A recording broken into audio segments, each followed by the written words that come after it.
Good afternoon, ladies and gentlemen, and welcome to another segment of Asaph Cafe. Do you have a watch by chance? I have my cell phone. Can you let me know what time it is, and let me know when 45 minutes comes? Does anybody really know what time it is? Yeah, that's a famous song, you know, by a group called Chicago. That's what I was thinking of. Yeah, what time is it now? Okay, it's 1:12. All right, perfect. When 2 o'clock gets here, let me know. Can you want to just put it here, and I can use it as a guide, or will it stay on? Well, it doesn't prop up. Okay, it's 1:12 now. Perfect. And Anyway, Go ahead. as I was saying, I am your host, Asaph Adonai, and the lovely Linda Brooks Curtis is back. And also, this is season 10, episode 2. And we have a new set. It's a beautiful set, a piano lawn. So that's going to be fun. And I'll just do a one-on-one with you because you've been gone for weeks, and it's good to have you back. So it'll be fun. It makes you just want to reach up there and strum that guitar. Yeah, that's true. The guitar, and that looks like a raccoon or something up on the tree branch there. I think I don't know. To me, it looks like a cross between a squirrel and a kangaroo. Yeah, maybe, yeah. And I like how the piano keys go up that lawn that's there. just enchanting. It is. It's just a beautiful set. So this is a perfect set to use for season 10. Ah. Oh, you're going to readjust the candles, Well, huh? they don't show up very well, but Well, they they're there. do if you're close to the screen. Yeah. You know, if it's like something like this or something like that. Well, in any case, we don't need them because we are going to entertain with our presence. Yeah. Well, let And me your start with the details. traditional. Yeah, and we got to talk about that wedding that we had last week, and it'll air tonight at 5 o'clock. Harold Fox and Francine Davis got married on this show just last Thursday, September 22nd. And so it will air tonight at 5 o'clock on channel 189. And you have to have charter, though, for those who have charter. It's already on YouTube. Just put Asaph Cafe Season 10 EP1 to see the entire wedding. It was a beautiful wedding, and Pastor Bob was here. And he officiated it, and Valerie McNair, she threw the flowers on the little makeshift aisle we had, and it was just such a lovely service. And I was supposed to bring the sparkling apple juice, and I didn't get here. No problem. But I didn't get the email till after the event. Well, I didn't have much time to work on this either. It was like spur of the moment. Well, anyway, I'm looking forward to it. And who is Pastor Bob? He's a retired Presbyterian minister. He hangs out at the Missoula Senior Center. What's his last name? I don't know his last name. Is it Bob Schur? It might be real tall, Bob slim. Schur. That's Bob Schur. Yeah, lanky fella. That was very kind of him to do He is that. 88, I believe. Isn't that incredible? That's what happens when you live the right kind of life. Yeah, and you know, it's funny. He said he's done a lot of weddings in his life, but never did one on television. So he'll see himself on TV later on tonight. Well, we'll look forward to it. Yeah. 5 o'clock tonight, and then 8:30 Friday tomorrow. It'll repeat again tomorrow night at 8:30. And aside from having my back problems, I've been busy selling raffle tickets. Yeah, you can talk about for it the if you want to. Missoula Manor Endowment Fund raffle. Uh-huh. The top prize was $1,000 cash. Each ticket was $1. And we made over $4,000 Oh, wow, good. to go toward the endowment fund. We had 53 donated prizes, including one from MCAT. Uh-huh. And the top prize, actually, by drawing, went to a woman who had bought one ticket.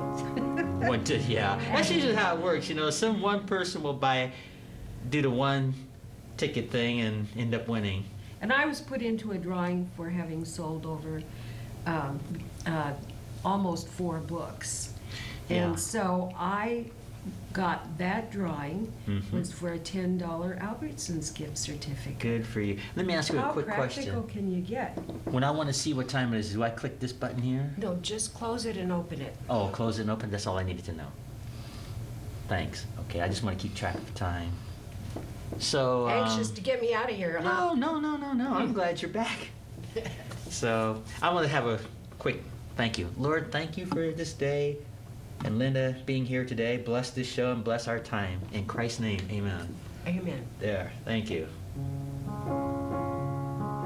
Yeah, you've been missed all these weeks.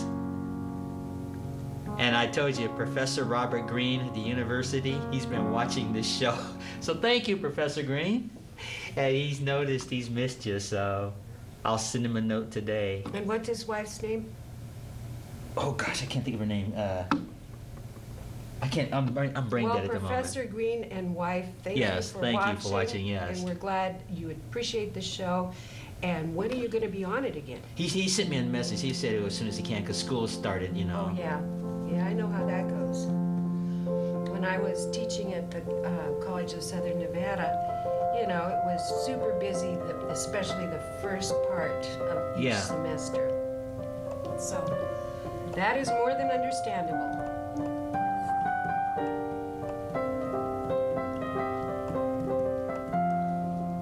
So I he's always going like to be this. here mañana? I don't know. I wish.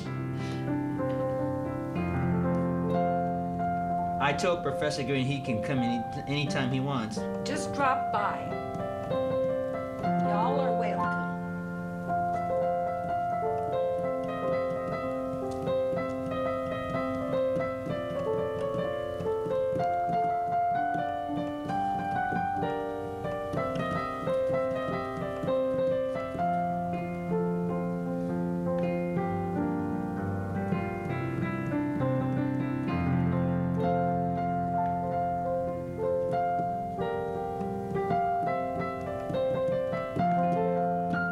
There we go, Mañana. I like that song. It's always fun playing that for you too. Oh, speaking of Mañana, well, not literally tomorrow, but in the near future, I'm getting ready to play at the mall soon. And I'm also getting ready to play at the Patty Creek Market soon. Very good. Yeah, about a week or so from now, something like that, week or two. So that'll be kind of fun. I get to do a lot of playing this particular holiday season. And can you believe it? This is my 6th year playing at the mall. Time Or is it? flies. Yeah, or is it my 7th year? Let's see. When did I That start? means you're that? appreciated. Yeah, well, that's what you want when you're a piano player. And I'm really humbled that the community, like the mall and Patty Creek Market and all these other organizations, would think enough of me to allow me to play in their stores or mall or whatever. I just wanted to express my thank yous to all of them. I'm going to play Madam Butterfly.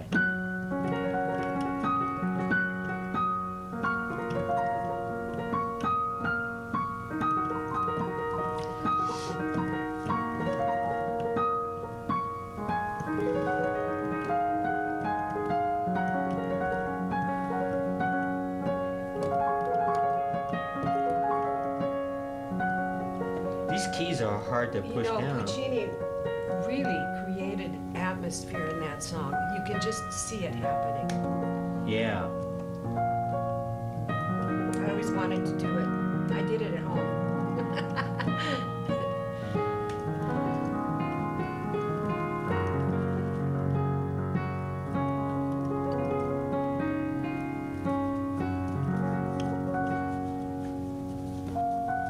It's been a while since I've done the whole thing. I'll do the whole thing.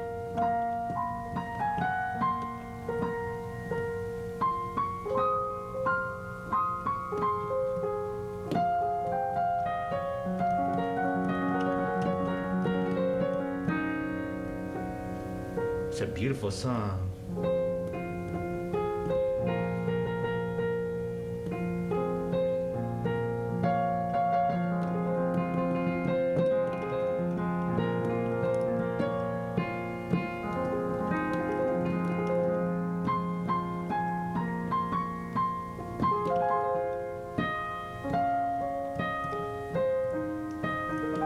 That's such a sad story, you know. Oh, it is. And it's especially memorable when you have a Japanese coloratura soprano singing it. Yeah. What's her name, Suma?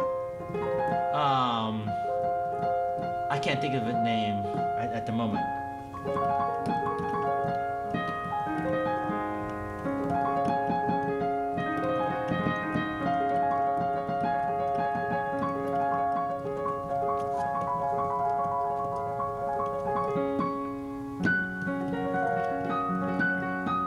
I'm getting to the conclusion of this. These keys are hard to push down, so I can't really do it like I really want.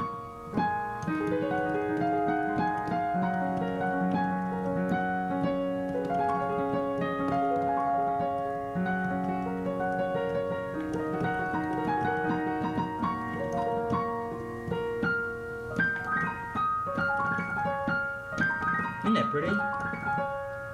It is very, well, it tells a story, Yeah. and it's looking forward to a triumphant reunion. Yeah. It doesn't turn out that way, But though. it doesn't, which doesn't materialize.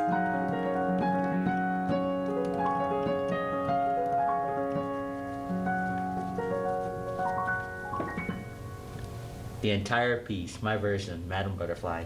Let's talk about that for a second. That's such a sad opera. My understanding of that opera, Colonel Pinkerton was the military man that had the relationship with Madame Butterfly, and I think, if I remember correctly, he leaves Japan, he goes back to the States, and Madame Butterfly is left behind, and she thinks that she's never going to see him again, and that he's never going to come back. And when she ends her life, right when she's about to pass away, he shows up in her room. Isn't that sad?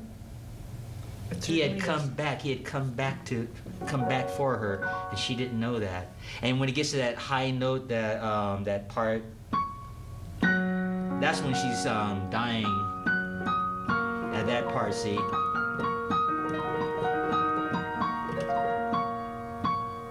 Well, another aspect is that because of her relationship with him, her family cut off contact with her and disowned her.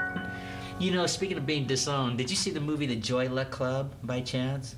They had a scene very similar to I didn't see the that. movie. I've read portions of the book. Yeah, I think Amy Tan is the the creator, the author. But in the movie version, there's a scene where, oh, how can I explain it? This lady gets disowned by her family because her husband had died, and she took up with this rich man. And so the family thought she didn't have enough time to grieve, so they just totally disowned her. And so there was a scene where even though the mother had disowned her daughter, when the mother lay dying, the daughter showed up anyway, and it ticked off the relatives who remembered. So they had their nose all bent out of shape and everything. And the reason the daughter came back is because they had a tradition where they would cut themselves, and they would pour the blood into a dish and give the blood to the dying person. So the daughter was trying to save the life of the mother, even though the mother had disowned her. Only in the movies, right? Well, And so then after the mom drinks the blood and everything, instead of the relatives saying thank you for coming back, they brought up the thing that you dishonored your husband by marrying that rich man. Get out of here. And so the daughter wanted to see her daughter, because the younger daughter never got to go with her mother when they disowned the mother. So the mother's daughter just thought she didn't have a mom, and so she sees her mom there, and she decides she want to go with her mother instead of stay with her relatives. That ticked off the relatives even more. So the mom goes back to the mansion. She brings her daughter. It's just such a sad, touching movie, kind of like Madame Butterfly in a way. So that's why I was sharing that scene about being disowned. well, there's been a lot of senseless cruelty along that line in terms of relationships. Yeah. And one of the things that I was impressed by, or absolutely confounded by, is the true account of a missionary to the Congo Okay. who told about how women in that Islamic culture have no family rights, no status, no right to their children, and once the child dies, they have no right to the burial or contact, and the family just disowns them. Yeah, that's that culture. It's it's pretty hard to take. They have no rights of property or anything. I'll have to show you that movie sometime. I think you'll really like it. Oh, I know I would, because I've read, several things by Amy Tan. Yeah.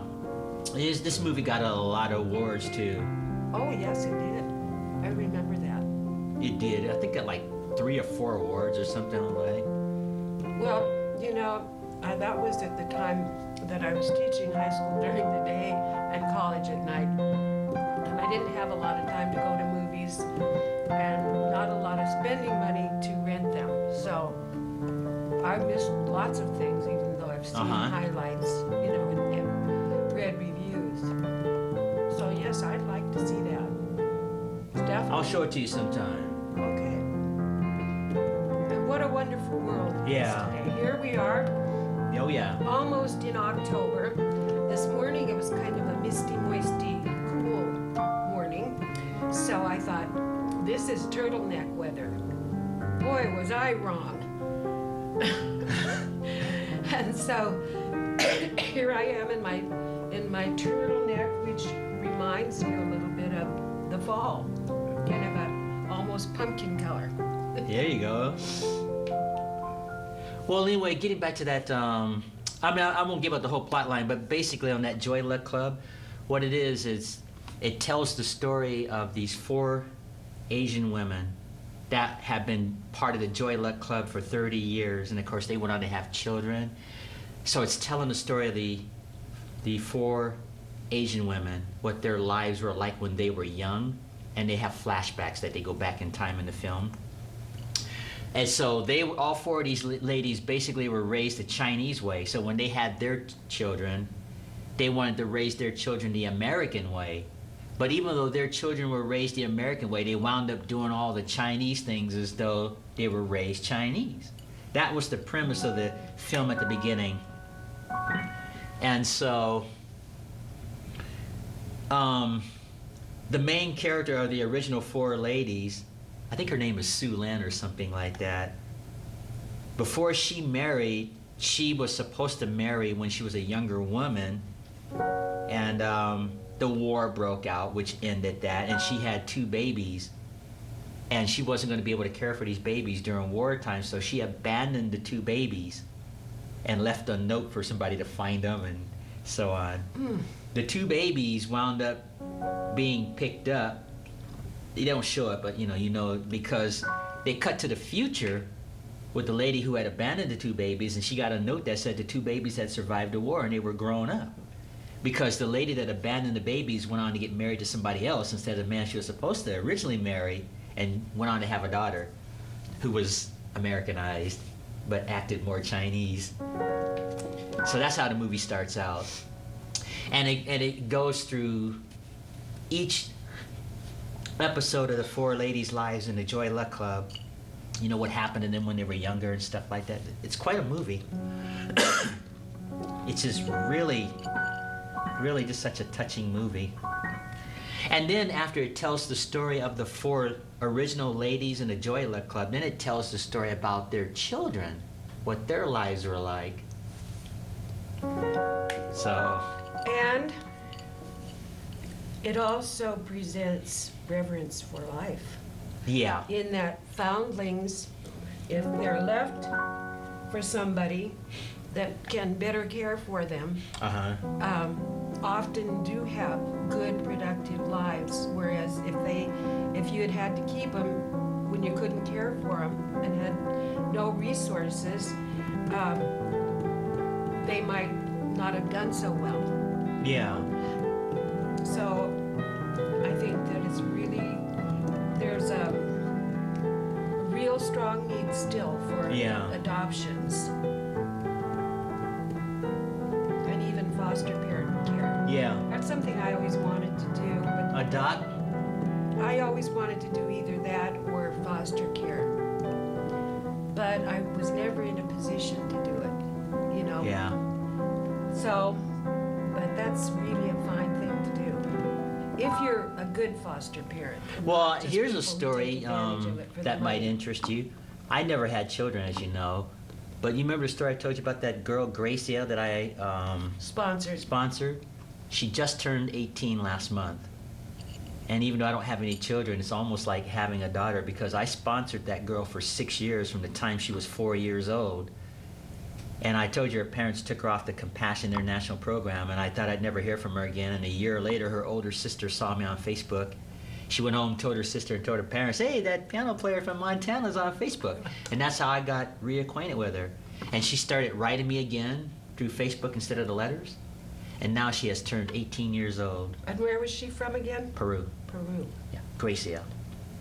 In fact, she just sent me a note a couple days ago thanking me for helping her and her family, and I'm really, really humbled by that, you know, helping them.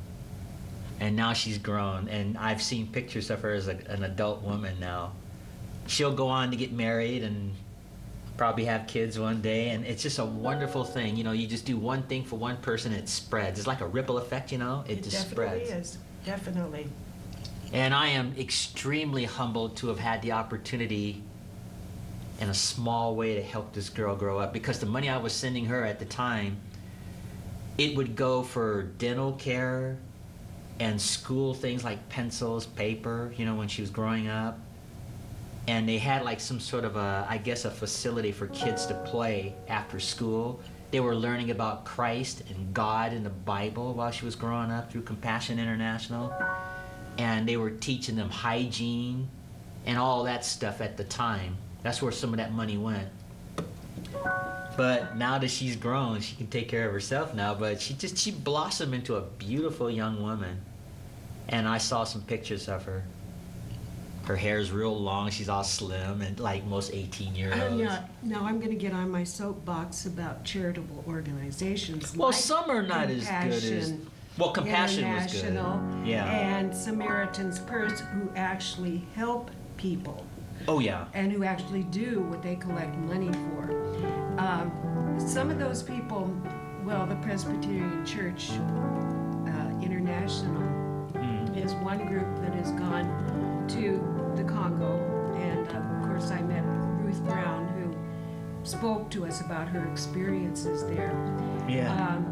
And they were helping people to learn about hygiene, sanitation, clean water, things that we take for granted here, infrastructure, actually owning something, gradually owning something yourself by working toward it. Because the foreign aid money that we sent just gets pocketed by the top politicians, and they use it for themselves instead of using it to help their country. So American taxpayer money going through foreign aid isn't doing what it's supposed to do. Instead, volunteer organizations are doing that. Yeah, yeah. But, you know, it was very rewarding for me to see Gracia grow up in a way through Compassion International. And I have some of her little drawings put away when she was like probably 5 or 6. You know how children scribble out of the lines because they're learning? I kept all those and all the letters I used to get postal mail. And they would have the letter that I wrote and then translate it in Spanish, and then the letter she write me, they had the Spanish version and the English version translated on the same letter and stuff. And now she's all grown up, and That's really wonderful. yeah. Now, I don't think I would ever want to sponsor a child again, not because I don't care, but after the emotion, it's the emotional aspect, all those years watching this girl grow up, I don't want to put myself through that again. I think that instead of sponsoring a child, if I were rich enough, I'd maybe make a big contribution to, say, Compassion International or something like that, and just let somebody else do it, because it was really an emotional thing, going through all those years of sending money and watching this girl grow up and hearing about the transitions in her life and what they were going through in that part of the world. I don't want to go through that again. I just don't. And so I'm not trying to be insensitive, I'm just being honest. I don't want to go through that again. I got to see one person grow up, and I'll be rewarded as far as knowing that there's a person out there that will have a life, not because of me, but you know what I mean.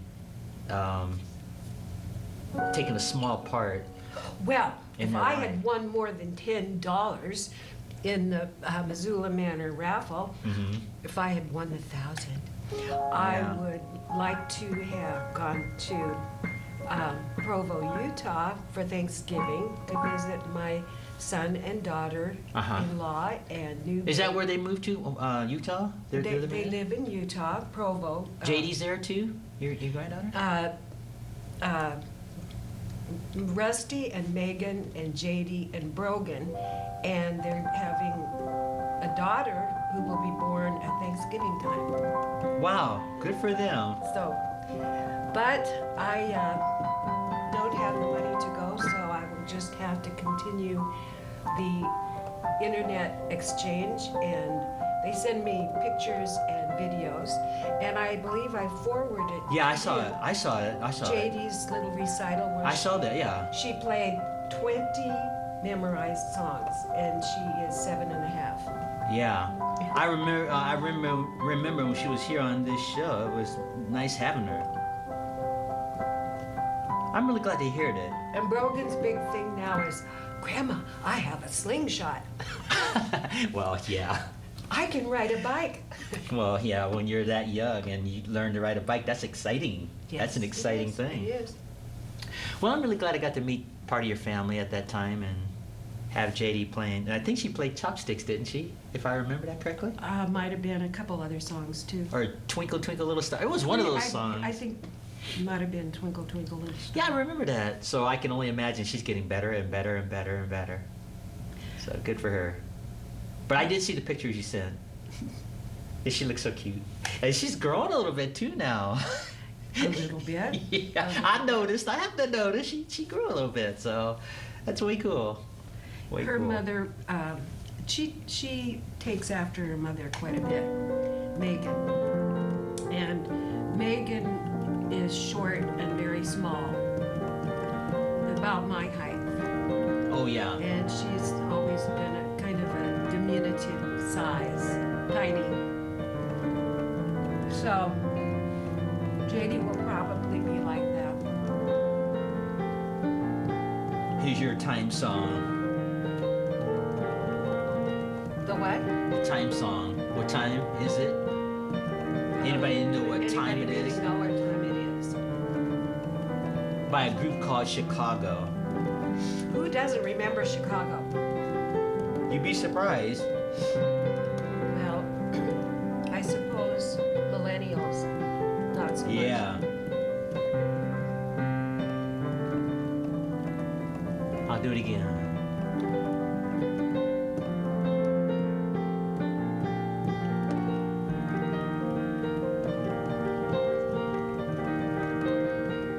These keys are really hard to push down.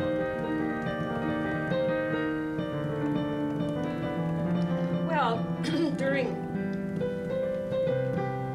August, I enjoyed church picnics, and the day that we had baptisms in the river. They were baptized at church. Uh-huh. This is 12-year-old communicants, which in the Presbyterian Church is the age of reason, so that you can study the principles and, pledge to them. And so they had their regular baptisms in the sanctuary in the I church. see.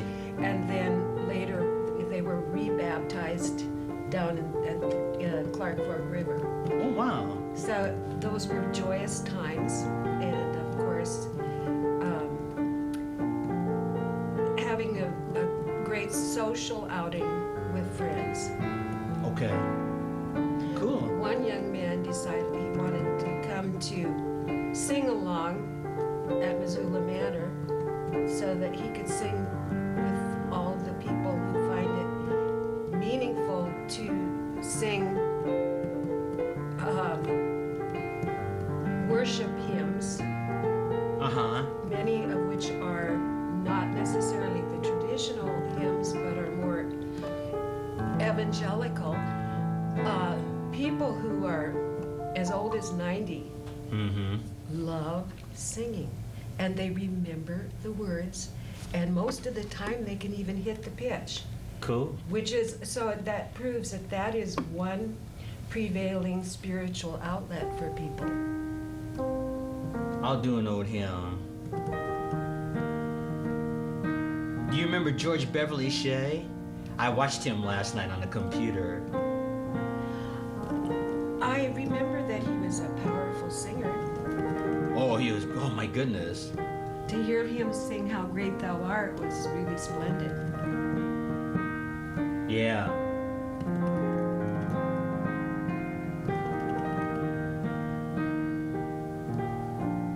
Oh, and of course, I also got to go in early August to the Franklin Graham Prayer Rally in Helena. How was that? It was tremendous. There were, several thousand people gathered on the lawn and steps of the Capitol. Uh-huh. And he just had, he spoke, and there was a single musician who did his own guitar work. And everybody sang, no words posted, everybody knew the words, several hymns and national songs, and it was just a prayer for our nation and for people in public office, Uh-huh. and the police, and So they weren't like trying to Unity. politicize anybody or no parties or candidates were pushed. Okay. It was just, Lord, we need wisdom, we need your presence. Yeah, well, that's good. I'm glad that they just kept it where it was like neutral as far as they weren't saying, we want you to vote for this guy, this guy. They're just praying and seeking the Lord. That's good. Well, and of course, another part to that is that Franklin Graham is the founder of Samaritan's Purse. Yeah. Did he talk about Samaritan's Purse during that time? Very little, very little. Yeah, okay. Well, I'm glad you got to see that. That must have been pretty cool to actually witness that. It wasn't a fundraiser, it was No, I know, I for understand, but people just- to contribute their spiritual Yeah, and just pray. I get presence yeah. and Mhm. prayers. Yeah. And there was one section that was particularly inspiring. It was a prayer time, and most people had not thought to bring lawn chairs. Okay. So this is people just standing there. Mhm. And for about 3 minutes, Uh-huh. people were just supposed to pray aloud their own prayers. Oh, just Was anyone, just at not random, huh? a unison prayer, not anything that was read from a script, their own individual impromptu prayers. Well, those are some of the So I good thought prayers. it was very powerful. Yeah, because that comes from the heart when it's impromptu, whatever on the inside,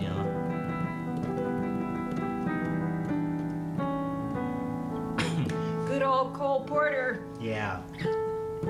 And we're almost out of time. This is going by really quickly, too. Oh, these keys.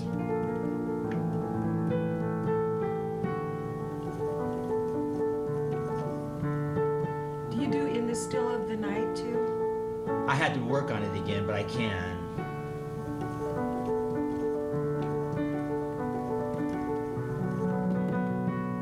I'm going to conclude this here instead of do the whole thing. And that's another good movie that is fairly true, fairly accurate, is the biography of Cole Porter that came out several years ago. Speaking of biographies, I have this VHS in my collection, Frank Sinatra. It's like a 2-hour thing. Chronicles his birth through his whole career. It's pretty cool. All his movies. I don't know who the biographer was, but it's pretty cool. So.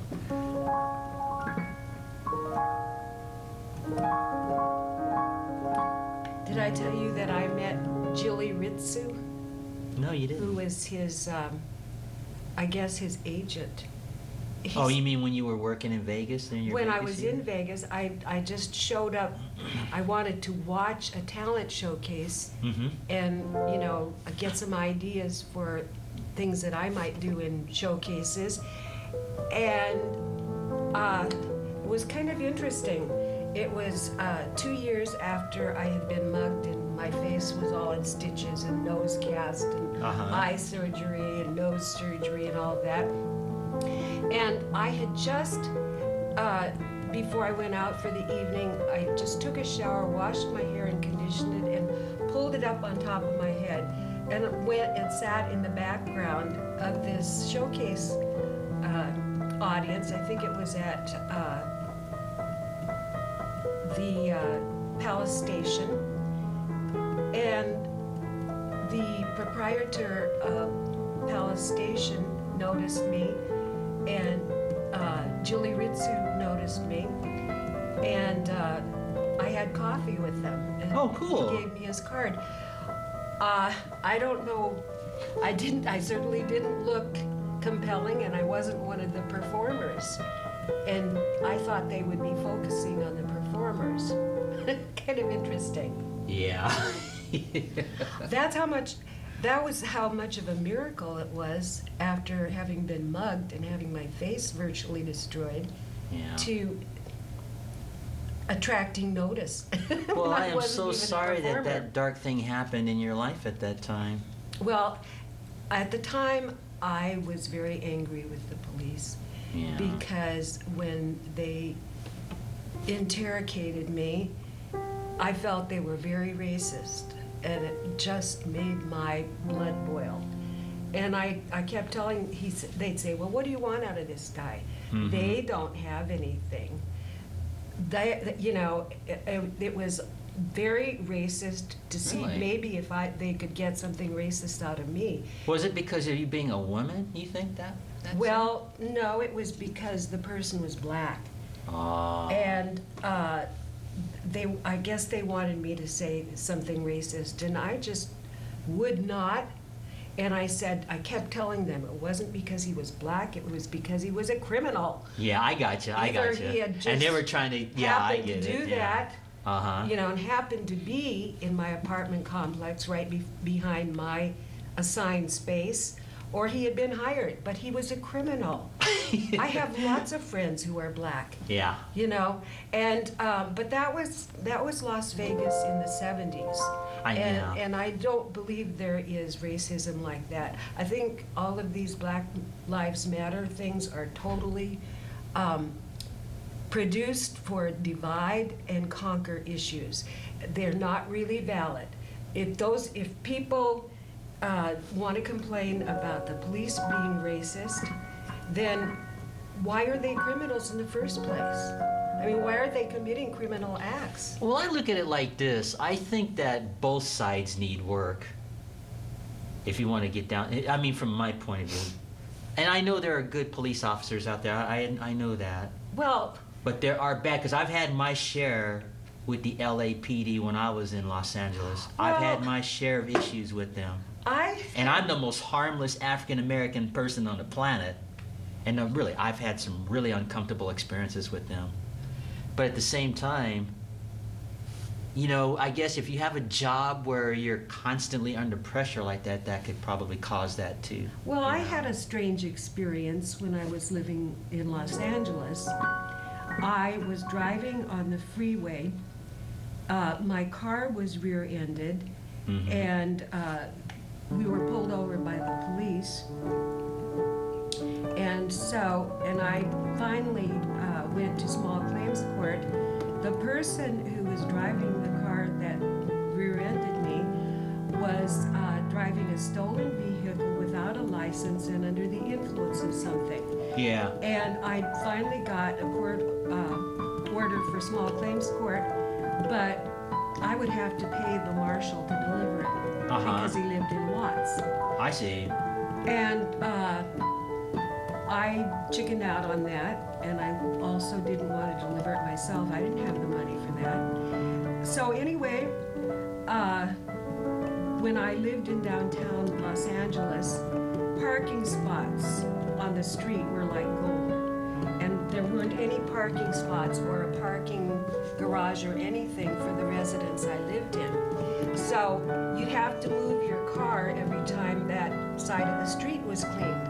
And I was sick with the flu one day, didn't move my car Right. so that they could clean around it. Mm-hmm. And that was no excuse. I went ahead and paid the ticket and was driving on the freeway a few months later, and the police pulled me over, handcuffed me, took me to the Burbank police station, fingerprinted me, dumped out my purse. Boy, does that sound familiar. And I called my voice teacher because that's where I was on my way over for that, and I had $20 in my purse because I was going to buy birthday presents for my brothers and get them in the mail. And I called my teacher. I said, I'm not going to be at my voice lesson. And I told her why, and she said, Abraham will be right there to pick you up.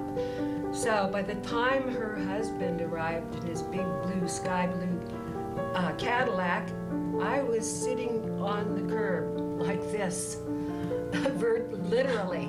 Yeah. And I had paid the $20 I had in my possession just to be released. It was for a parking ticket that I had already paid. Yeah. They'll fix the system one day, I hope. And so I went to court on that too. And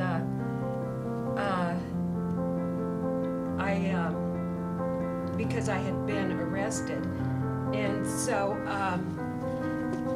it was acknowledged that I had paid it, and they just didn't have the correct records. But it was because my car, the back of it was messed up because this guy had hit me. Uh-huh.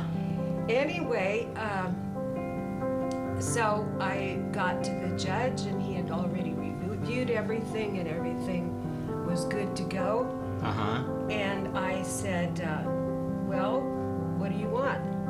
You know, we've proven that this wasn't true. You were falsely arrested. And I said, well, I want the record cleared. I want a refund. And I want proof of that. And the judge just stamped everything. And he said, you'll get your refund in the mail within 6 weeks, and no apology. Yeah, that's usually how it is. No information. You go through hell and then they about just whether send you on your way record will be home, cleared. yeah. So, to me, that wasn't racist, but I was treated badly by the police Yeah. at their mistake. But you know, to sum this up, there is good and bad on both sides. There's good and bad in the law enforcement, and there's good and bad in the people and the public. That's And the way I see we need it. police. Yeah, no, I know, I We agree. need laws. We I need agree. law-abiding citizens. I And agree with that, if too. people weren't doing the wrong things in the first place, they wouldn't be. And I understand. That's why I'm saying both sides. See, that I'm not defending Black lives necessarily. I just see both sides, and I think both sides needs to be fixed and cleaned. And you're right.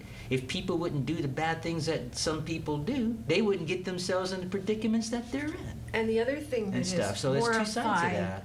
horrifying about the inefficiency of big government is the giving citizenship to 1,800 people who had been in line for deportation for criminal activities. Well, they'll fix it. Oh, on a brighter note, real quick, because we're almost out of time. Let me tell you about the wedding real quick again. I don't know if you ever met Harold or not. Real big fella, real tall. I probably haven't. Well, anyway, it was just one of the most beautiful services that I've seen in a long time.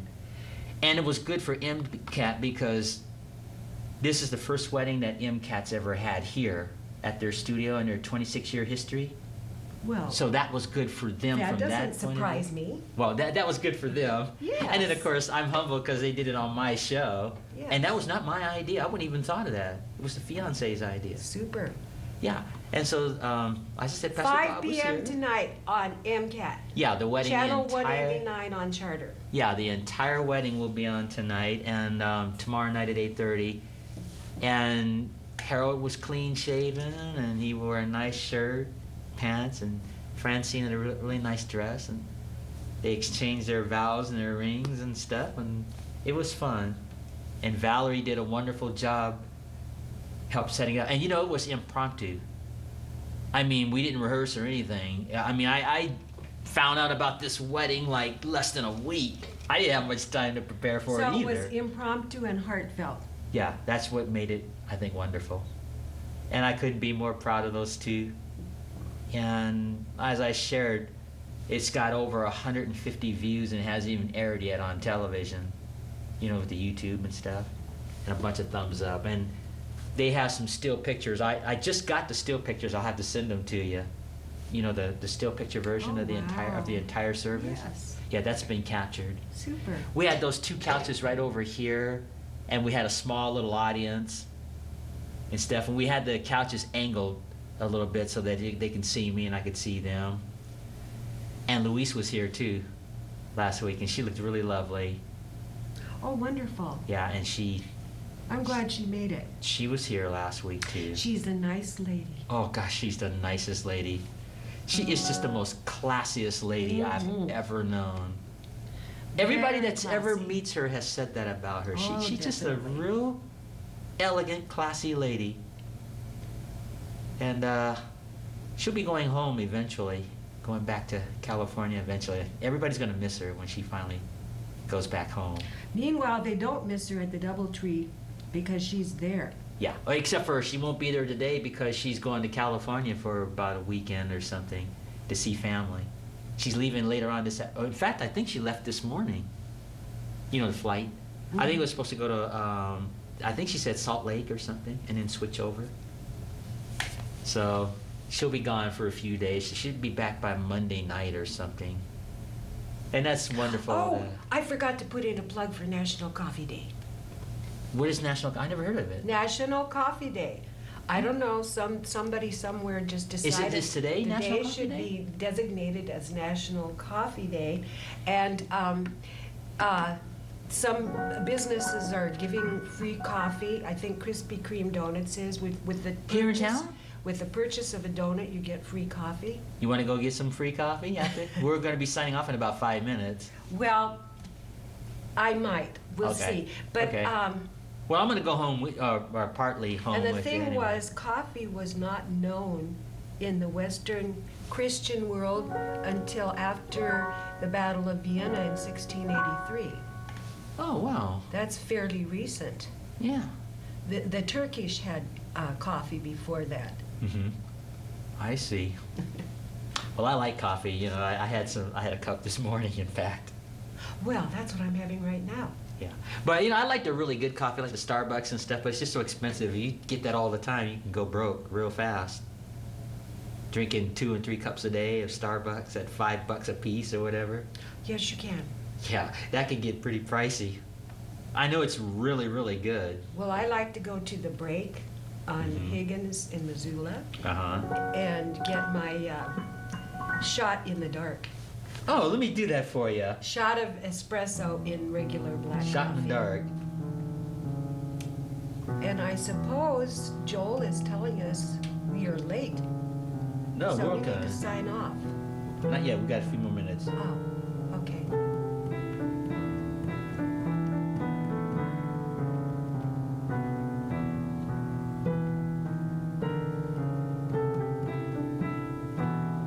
Now that's from the Peter whatever movie, Yeah, right? the Peter Sellers. Peter Sellers. And I'm gonna stop right there. Shot in the dark. Well, any final things you want to say? Everybody have a beautiful week, and remember it's Thankful Thursday. So Yeah, when National you Coffee remember Day. the things that you are thankful for, other good things come your way. Good. And this is season 10, episode 2, and I'm glad I got to do this one-on-one with the lovely Linda Briggs Curtis again. She's been well missed. I am your host, Asaph Adonai, and congratulations to Harold and Francine, and Congratulations. yeah, and I'm thankful to Joel Barrett and the MCAT staff, Scott Ram, for everybody that helped put that wedding together. It was And a wonderful enjoy wedding. Indian summer. Yeah. And on that note, until our next show, Maranatha. God be with you.